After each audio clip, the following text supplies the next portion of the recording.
The afternoon sun was beating down hard on Highway 45 when Jake pulled his Harley-Davidson into the gravel parking lot of Rosa's family diner. The chrome on his bike gleamed as he shut off the engine, and the sudden silence felt almost strange after hours of riding. He'd been on the road since dawn, heading to a motorcycle rally 3 towns over, and his stomach was reminding him that the gas station coffee and stale donuts from this morning weren't going to cut it much longer. Jake swung his leg over the bike and stretched his back. At 42, he wasn't as young as he used to be, and long rides were starting to take their toll. His leather jacket creaked as he moved, and his heavy boots crunched on the gravel as he walked toward the diner's front door. The building looked like it had been there since the 1950s, with its red and white checkered exterior and neon sign that flickered slightly in the daylight.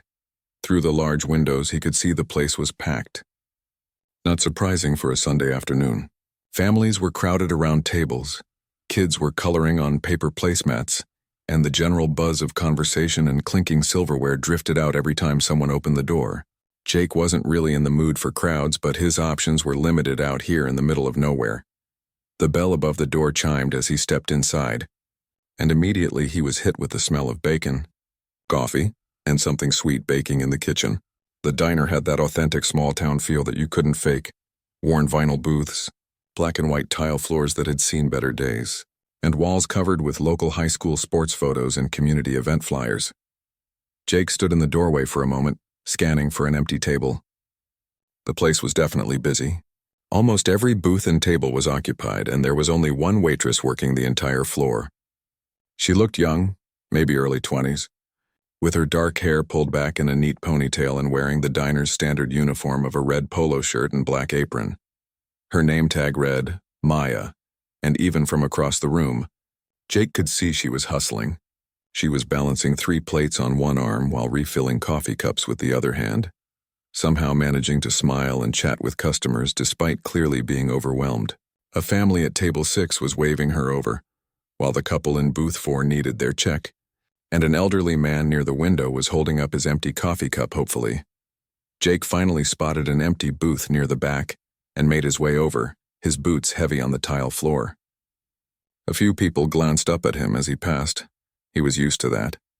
His appearance tended to draw attention.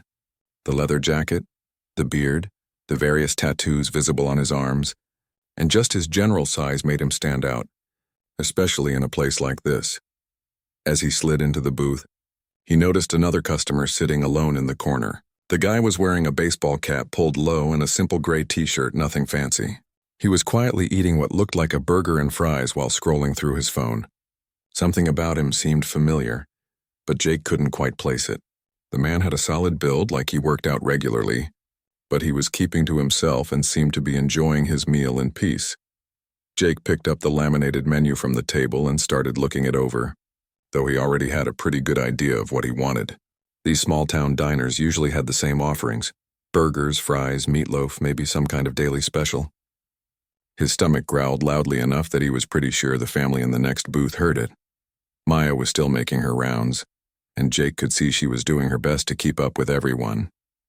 She'd stop at each table with genuine enthusiasm, asking about refills, making sure people had everything they needed, and even taking a moment to compliment an elderly woman on her necklace. But Jake was getting impatient. He'd been sitting there for almost 5 minutes, and she hadn't even made eye contact with him yet. He watched as she delivered a stack of pancakes to a table full of kids, helped a confused tourist figure out directions to the nearest gas station, and somehow managed to remember that the man at the counter wanted his eggs over easy without having to write it down. She was good at her job, Jake had to admit that. But he was hungry and getting irritated. The diner was loud with the typical Sunday afternoon crowd. Families were catching up over lunch. A group of teenagers in soccer uniforms were celebrating what looked like a win, and several couples were enjoying quiet conversations over coffee and pie. The kitchen was clearly backed up too. Jake could hear the cook calling out orders and the sizzle of food hitting the grill. Maya finally started heading in his direction, carrying a coffee pot and wearing that same bright smile she'd had for every other customer. She looked tired, though, and Jake noticed a small stain on her apron that suggested she'd already dealt with at least one spilled drink today. Her movements were quick and efficient, but there was something in her posture that suggested she was feeling the pressure of handling the entire dining room by herself. The man in the corner booth had finished his burger and was now working on what looked like a slice of apple pie. He seemed completely relaxed, in no hurry to leave, just enjoying his meal and occasionally glancing around the diner with an almost amused expression. There was something about the way he carried himself, even sitting down, that suggested confidence. Like someone who was comfortable in his own skin and didn't need to prove anything to anyone. Jake drummed his fingers on the table, the sound of his rings hitting the formica surface adding to his growing irritation. He wasn't used to waiting, and he definitely wasn't used to being ignored. Back home, people knew who he was. They knew his reputation, knew to treat him with respect. Out here, he was just another customer, and that didn't sit well with him. Maya was now just 2 tables away, cleaning up after a family that had just left. She was moving quickly, wiping down the surface, collecting the dishes, and resetting the table for the next customers. Jake could see that she was trying her best to get to everyone, but the constant stream of demands from other tables kept pulling her in different directions. Finally, she turned toward his booth, coffee pot in hand and that professional smile still in place despite what had clearly been a challenging shift. Jake straightened up in his seat, ready to make his order and get this whole process moving. He was hungry, he was tired from the road, and his patience was running thin. Maya finally made her way over to Jake's booth, and he could see the exhaustion starting to show around her eyes despite her determined smile. She had the coffee pot in one hand and her order pad in the other, moving with the quick efficiency of someone who had been doing this job for a while. "Hi there. I'm so sorry for the wait," she said, already reaching for his coffee cup before he'd even asked. "It's been absolutely crazy today. Can I start you off with some coffee while you look over the menu?" Jake looked up at her, and the first thing that hit him was how young she seemed. Probably college age, maybe working here to pay for school like so many kids did. But his patience had already worn thin from sitting there for what felt like forever, watching her serve everyone else while he waited. "About time," he muttered, loud enough for her to hear. "I've been sitting here for 10 minutes. Maya's smile faltered slightly, but she recovered quickly. "I really am sorry about that. We're a little short-staffed today, and it's been busier than usual. What can I get started for you?" Jake noticed her hands were steady as she poured his coffee, even though he'd made it clear he wasn't happy. Professional. But that just irritated him more somehow. Like she was just going through the motions, not really caring about his experience. "Yeah, well, maybe if you moved a little faster, people wouldn't have to wait so long," he said, his voice getting louder. A couple at the next table glanced over, then quickly looked away. Maya's cheeks flushed slightly, but she kept her composure. "I understand you're frustrated. Let me take your order and get it to the kitchen right away. What sounds good to you today?" But Jake was just getting started. The long ride, the hunger, the crowd, and now this girl acting like his complaint didn't matter. It all came together into a perfect storm of anger that he was about to unleash. "What sounds good?" he repeated, his voice dripping with sarcasm. "What sounds good is getting some decent service. Maybe hiring people who actually know how to do the job instead of—" He paused, looking her up and down in a way that made Maya take a small step back. The diner was still busy around them, but Jake's voice was starting to carry. The family with kids at the nearby table had stopped their conversation and were now watching nervously. An older couple near the window kept glancing over with concerned expressions. Maya's professional smile was hanging on by a thread. "Sir, I'm doing my best to take care of everyone. If you'd like to place an order, I'm ready to take it." "Your best?" Jake laughed, but there was no humor in it. "Lady, if this is your best, then maybe you should find a different line of work. Maybe something that doesn't require actually serving people." That's when Jake crossed the line. His next words came out louder, meant for everyone to hear, and they carried the kind of ugly prejudice that turned the air in the room thick and uncomfortable. He made comments about Maya that had nothing to do with the service and everything to do with the color of her skin. Words that suggested she was lazy, incompetent, and didn't belong there serving real customers. Maya's face went pale, then flushed red. Her hand started to shake slightly, but she still held onto that order pad like it was keeping her anchored. "Sir, I don't think that's appropriate." "Appropriate?" Jake was really rolling now, his voice getting even louder. "You want to talk about appropriate? What's not appropriate is having to wait 15 minutes for someone to take my order because you're too busy chatting." with your friends instead of doing your job. It wasn't true. Maya hadn't been chatting with friends. She'd been working nonstop, taking care of every customer as best she could. But Jake was past caring about the truth. He was angry and he'd found a target. The teenager at the counter had stopped eating and was staring openly now. The family with the soccer uniforms had gone completely quiet. Even the noise from the kitchen seemed to have died down, as if the cook was listening too. Maya's eyes were starting to water, but she was fighting hard not to let the tears fall. "Sir, if you're not satisfied with the service, I can get my manager." "Oh, now you want to get your manager?" Jake stood up from the booth and his sighs made Maya take another step back. "Where was your manager when I was sitting here waiting?" "Probably in the back somewhere, letting you people run this place into the ground." The words "you people" hung in the air like a slap. Everyone in the diner knew exactly what he meant, and the discomfort in the room was getting thicker by the second.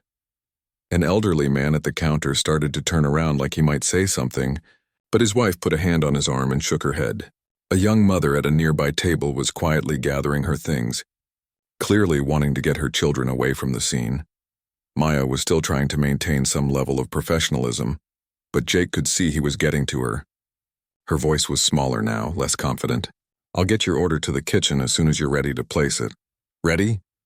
Jake's laugh was getting meaner.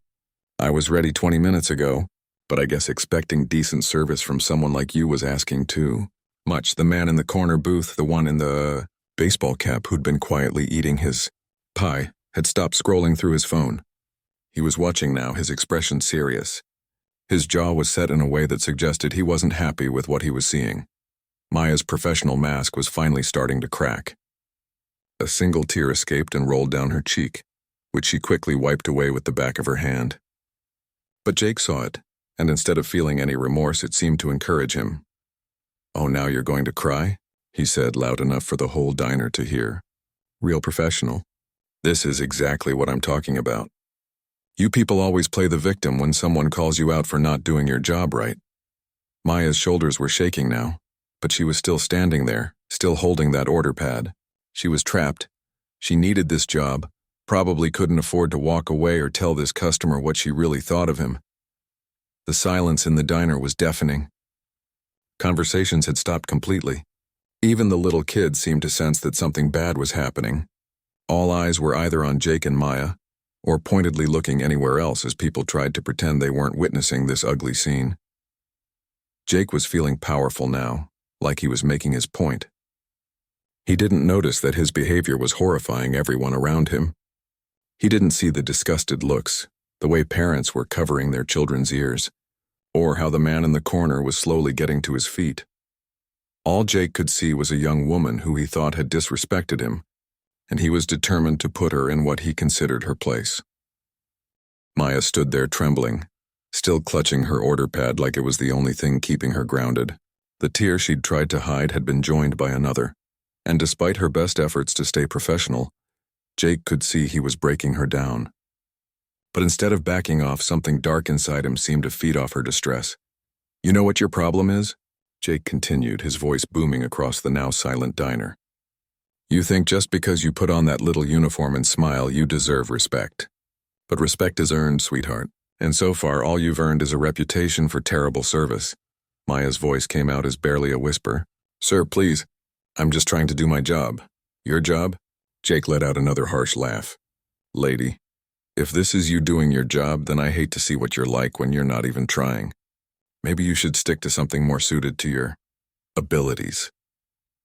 The way he said the word abilities made it clear he wasn't talking about her work skills.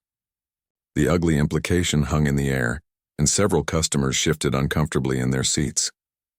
A middle-aged woman near the window actually gasped quietly. The family with the soccer uniforms had completely stopped eating. The teenagers were staring with wide eyes, clearly shocked by what they were witnessing. One of the younger kids tugged on his mom's sleeve and whispered something, but she just shook her head and pulled him closer. Maya's supervisor was nowhere to be seen, probably in the back office or kitchen, completely unaware of what was happening on the floor. Maya was on her own, facing down this angry customer with nothing but her training and whatever inner strength she could muster. "I can get my manager if you'd like to speak with him," Maya offered again, her voice shaking now. He might be able to help resolve whatever the issue is. Jake's eyes lit up with a mean satisfaction. Oh, now you want to get the manager? After letting me sit here like an idiot while you take care of everyone else first? Let me guess, your manager probably doesn't even know what kind of service you're giving out here. He stepped closer to Maya, using his size to intimidate her. At 6 feet tall and well over 200 pounds, Jake was an imposing figure even without the leather jacket and hostile attitude. Maya, who couldn't have been more than 5'4", had to look up at him. You know what I think? Jake's voice was getting nastier with each word. I think you people get these jobs and then figure you can just coast. Show up, do the bare minimum, and expect tips for terrible service. Well, let me tell you something. That's not how the real world works. The phrase "you people" hit the room like a physical blow. There was no mistaking what he meant this time. Several customers looked genuinely horrified. An older gentleman at the counter started to stand up, but his wife grabbed his arm and whispered urgently in his ear. Maya's tears were flowing freely now, and she'd given up trying to hide them. Sir, I've been working as hard as I can. We're understaffed today, and I'm doing my best to take care of everyone. Your best? Jake's voice rose to almost a shout. If this is your best, then maybe this place needs to find people who actually want to work for a living instead of just collecting a paycheck.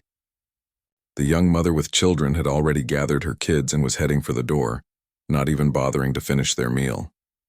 She threw some money on the table and hurried out, clearly not wanting her children to witness any more of this ugly scene.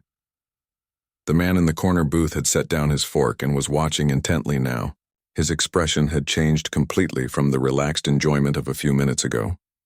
His jaw was tight and there was something in his posture that suggested he was getting ready to act. But he seemed to be waiting, perhaps hoping someone else would step in first. Maya tried one more time to diffuse the situation. Sir, if there's something specific about the service that wasn't right, I'd really like to fix it. Can you please tell me what I can do to make this better? But Jake was past the point of reason. The attention he was getting from the other customers, the power he felt over this young woman, the way everyone was watching, it was all feeding into his anger and making him worse.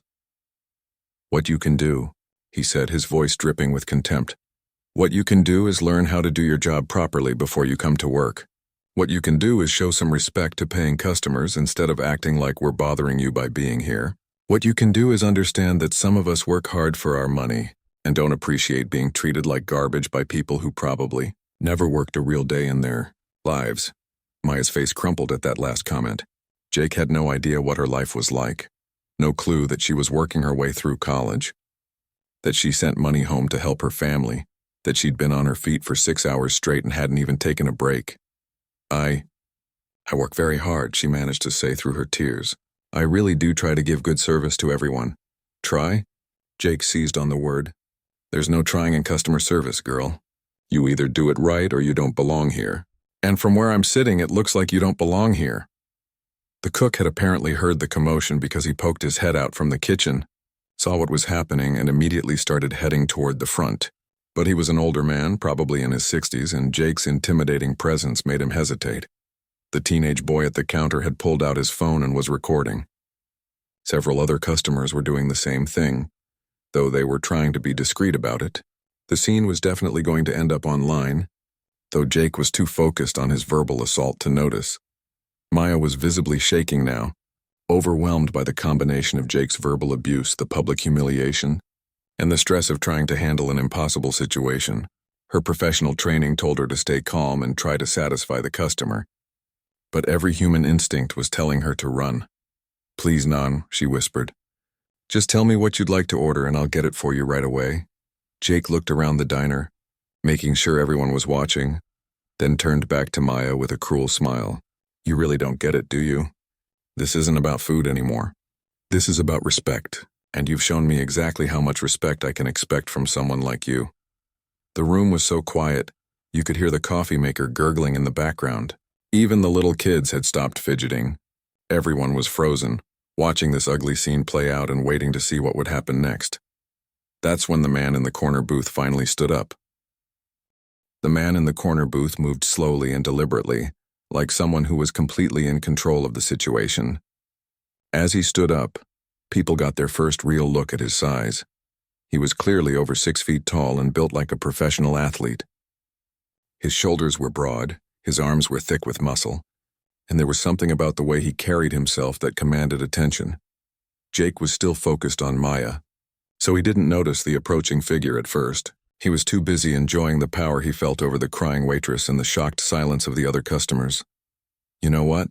Jake continued his verbal assault. Maybe I should just leave a nice review online about this place. Let people know exactly what kind of service they can expect from employees like you. Maya's eyes widened with panic. A bad review could hurt the diner's business, and she knew her manager wouldn't be happy about that. The thought of losing her job on top of everything else was almost too much to bear. That's when a calm, deep voice cut through the tension. "Excuse me." Jake spun around, irritated that someone was interrupting his moment of dominance. But when he saw the size of the man standing behind him, his attitude shifted slightly. This wasn't some elderly customer he could intimidate. "Yeah, what?" Jake snapped, though with noticeably less confidence than he'd shown with Maya. The stranger took off his baseball cap, revealing a face that several customers immediately recognized. There were quiet gasps from a few tables, and the teenager with the phone nearly dropped it in excitement. But the man seemed completely focused on the situation at hand.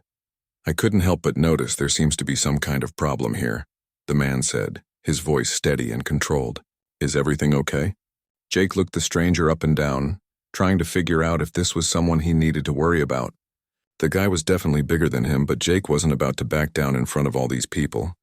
"Everything's fine," Jake said, "just trying to get some decent service in this place."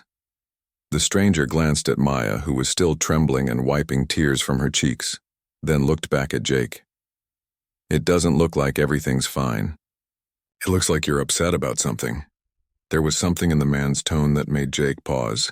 He wasn't aggressive or threatening, but there was an authority there that was hard to ignore. Still, Jake's pride wouldn't let him back down. "Look, buddy, this doesn't concern you," Jake said. "This is between me and her." The stranger took a small step closer, not in a threatening way, but enough to make his presence more felt. "Actually, when someone's being disrespectful to another person in a public place, it becomes everyone's concern." A few customers were starting to pull out their phones now, realizing they might be witnessing something significant. But they were being careful to stay quiet and not interrupt what was happening. Jake's face reddened. "Disrespectful? I'm the paying customer here. I've been waiting forever for service, and when I finally get it, it's terrible. I have every right to complain." "You have a right to voice concerns about service," the stranger agreed calmly. "But you don't have a right to treat another human being the way you just treated this young lady." Maya was watching this exchange with wide eyes, hardly believing that someone was actually standing up for her. The other customers were equally transfixed, sensing that something important was happening. Jake's bravado was starting to crack a little. Something about this guy's confidence was making him nervous, but he couldn't figure out why. "Listen, I don't know who you think you are, but I'm just someone who believes in treating people with respect," the stranger interrupted gently. "Especially people who are working hard to serve others." The way he said it so simply and directly made Jake's complaint sound petty and mean. Several customers were nodding in agreement, and Jake could feel the mood in the room turning against him. "She wasn't working hard," Jake protested, but his voice lacked the venom it had carried when he was attacking Maya. "She left me sitting there for 20 minutes. The stranger looked around the crowded diner, then back at Jake. "I've been sitting over there for the last hour, and I've watched this young lady work nonstop the entire time. She's been taking care of families, elderly customers, kids, everyone with a smile and patience. The only person I've seen her have trouble with is you." Jake felt his face getting hot. "That's not... you don't understand. I understand that she's one person trying to handle a very busy restaurant," the stranger said. "I understand that she's been professional and polite even when you started yelling at her. And I understand that whatever frustration you might have had about waiting doesn't justify the way you spoke to her." By now, some of the customers were starting to recognize the man who was confronting Jake. Whispers were spreading around the room, and people were trying to get better looks without being obvious about it. Jake was feeling cornered, and that made him defensive. "Look, I don't need some lecture from a stranger about how to handle bad service. If you don't like how I complain, that's your problem." The stranger's expression grew more serious. "When you start making comments about someone based on their race, It stops being about service and becomes about something much more serious. The direct confrontation of Jake's racist behavior hit the room like a thunderbolt. Even customers who hadn't heard his earlier comments could tell from the context what had been happening. Jake's eyes darted around the room, suddenly aware that everyone was staring at him with expressions ranging from disgust to anger. That's not what We all heard what you said, the stranger continued calmly. And we all saw how you were treating her. That's not okay, and it's not something anyone should have to put up with at their job. Maya was staring at her defender with something approaching awe. In all her time working at the diner, no customer had ever stood up for her like this. Most people just looked away when situations got uncomfortable. Jake realized he was losing control of the situation completely. This stranger had somehow turned the entire room against him, and he couldn't figure out how to get his power back. "Who are you anyway?" Jake demanded, trying to sound tough but mostly just sounding desperate. The stranger smiled slightly and several customers held their breath. "My name is John Cena." The recognition hit Jake like a physical blow. His face went white, then red, then white again. The WWE superstar, the actor, the celebrity who was known worldwide. And Jake had just spent the last 10 minutes making himself look like a complete fool in front of him. The teenager at the counter actually whispered, "Oh my God," loud enough for everyone to hear. Phones were definitely recording now, and Jake suddenly realized that his behavior wasn't just embarrassing, it was about to go viral. John Cena looked at Jake with a mixture of disappointment and something that might have been pity. "Now," John said quietly, "would you like to try this conversation again?" Jake stood there completely frozen, his mouth hanging open as the reality of the situation crashed down on him. John Cena. The John Cena was standing 3 feet away from him, having witnessed every ugly word that had come out of his mouth. The same John Cena whose movies he'd watched, whose wrestling matches he'd cheered for, whose never give up motto he'd always respected. The silence in the diner was deafening. Every single person was staring at Jake, waiting to see what he would do next. Some were holding their phones, clearly recording what might become the most embarrassing moment of his entire life. Others were just watching with expressions of curiosity mixed with disgust. John's question hung in the air like a challenge. "Would you like to try this conversation again?" Jake's face went through several shades of red as he struggled to find words. His tough guy attitude had completely evaporated, replaced by the sinking realization that he'd just made a complete fool of himself in front of one of his heroes. I didn't know," Jake stammered, then stopped himself. Even in his embarrassment, he realized how pathetic that sounded. Not knowing who John was didn't excuse anything he'd said or done. "It shouldn't matter who was watching," John said quietly, reading Jake's thoughts. "How you treat people should be the same whether there's a celebrity in the room or not." Maya was still standing there, tears drying on her cheeks, watching this surreal scene unfold. She couldn't quite believe that John Cena was defending her in her small-town diner job. It felt like something out of a movie. Jake looked from John to Maya, then around at all the other customers who were staring at him with various levels of disappointment and anger. For the first time since he'd walked into the diner, he really saw Maya as a person instead of just a target for his frustration. She was young, probably working her way through school. Her uniform was neat and clean despite being on her feet all day. Her name tag was slightly crooked, probably from rushing around trying to take care of everyone. And he'd made her cry in front of a room full of strangers just because he was impatient. "Look," Jake said, his voice much quieter now. I was out of line." John nodded slightly. "That's a start. But you're not apologizing to me. I'm not the one you hurt." Jake turned to face Maya fully for the first time since John had intervened. Up close, he could see that she was probably around the same age as his own daughter. That thought hit him like a punch to the stomach. How would he feel if some angry customer talked to his kid the way he'd just talked to Maya? "Ma'am," Jake began, then cleared his throat and tried again. "Maya, I owe you an apology. A big one." Maya looked uncertain, glancing between Jake and John as if she wasn't sure this was really happening. Jake took a deep breath and continued. "There's no excuse for the way I talked to you. None. I was angry about waiting, but that doesn't give me the right to take it out on you. And the things I said..." He stopped, seeming to struggle with his own words. "The things I said about you, about your race, that was wrong. That was really, really wrong. The diner was still completely silent except for the quiet hum of the refrigerator and the distant sound of traffic outside. Even the cook had come out from the kitchen and was watching from the doorway. "I don't know what your life is like," Jake continued, his voice getting stronger. "I don't know how hard you work or what you're dealing with, but I can see that you're trying your best in a really busy place, and instead of being patient, I was cruel. I'm sorry." Maya wiped her eyes with the back of her hand. "Thank you," she said quietly. That means a lot." John stepped forward slightly. "Jake, can I ask you something?" Jake nodded, still looking embarrassed but more focused now. "Do you have kids?" "Yeah," Jake replied. "A daughter. She's about Maya's age. How would you feel if someone talked to your daughter the way you just talked to Maya?" Jake's face crumpled a little. "I'd probably want to punch them in the face," he admitted. "But instead of violence, what if someone just stood up and reminded that person that your daughter deserves respect? What if someone helped them see that she's a human being trying her best?" Jake looked around the room again, seeing all the families, the elderly couples, the teenagers who had watched him berate a young woman who was just trying to do her job. "I'd be grateful," he said quietly. John nodded. "Maya here is someone's daughter too. She's working hard, probably trying to pay for school or help her family. She doesn't deserve to be treated badly just because someone's having a rough day." Maya spoke up then, her voice still a little shaky but stronger than before. "I am in school. Nursing school. This job helps me pay for it." Jake felt another wave of shame wash over him. "Nursing school? So you're going to spend your career helping people?" "That's the plan," Maya said with a small smile. Jake reached into his wallet and pulled out a $20 bill.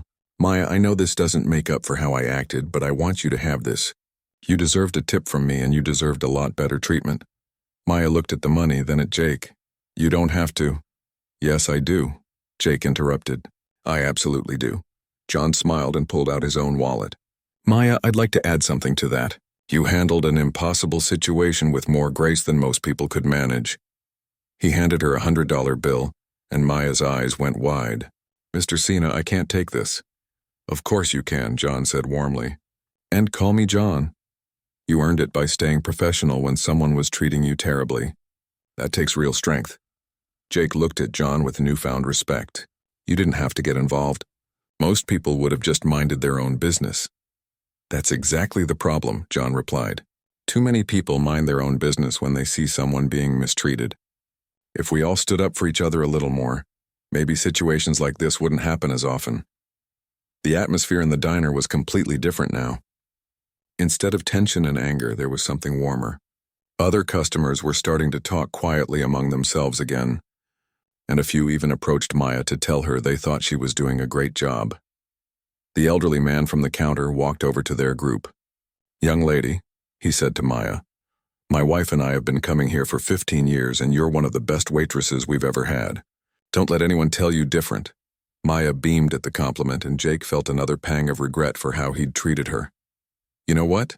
Jake said suddenly. "I think I'd still like to order some food if that's okay. And this time I'll wait as long as it takes and say please and thank you like a decent human being." Maya laughed, a real laugh this time, not the professional smile she'd been wearing. "I'd be happy to take your order." John clapped Jake on the shoulder. "That's what I like to hear. Mind if I join you? I was just finishing up, but I'd enjoy the company." Jake looked surprised but pleased. "You'd want to eat with me? After what just happened?" "People make mistakes," John said simply. "What matters is what they do next. And you did the right thing just now." As Maya went to get menus and John and Jake settled into a booth together, the diner slowly returned to its normal buzz of conversation. But something had changed. The other customers were friendlier to Maya, more patient, more appreciative. And Jake learned something that day that would stick with him for the rest of his life. That real strength isn't about intimidating people or getting your way. Real strength is about treating others with respect, especially when they can't fight back. The story would indeed end up online, but not as a tale of shame. Instead, it became a story about second chances, standing up for what's right and the power of a sincere apology.